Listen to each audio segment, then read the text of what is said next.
y bocs. Hen focs Kit Kat ar step Andrews. Tu allan y quick save a chwilt wedi roigo. Ti pwy ydy hwn? Mae o'n edrych trwy fal y claf y du. Mae o'n gweld y lwynion troli llawn bwyd. Mae o'n clywed pinwydd yn tinc am y pacedi sy'n pasio.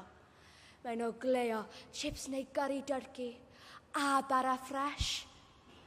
Pasio'r mae bobl dew sydd wedi bwyta gormod a bobl grand. Dim ond bocs sydd gen i. Geiriau sbeitr yn bwnsio ar fy nglistiau ac yn fy ngalon.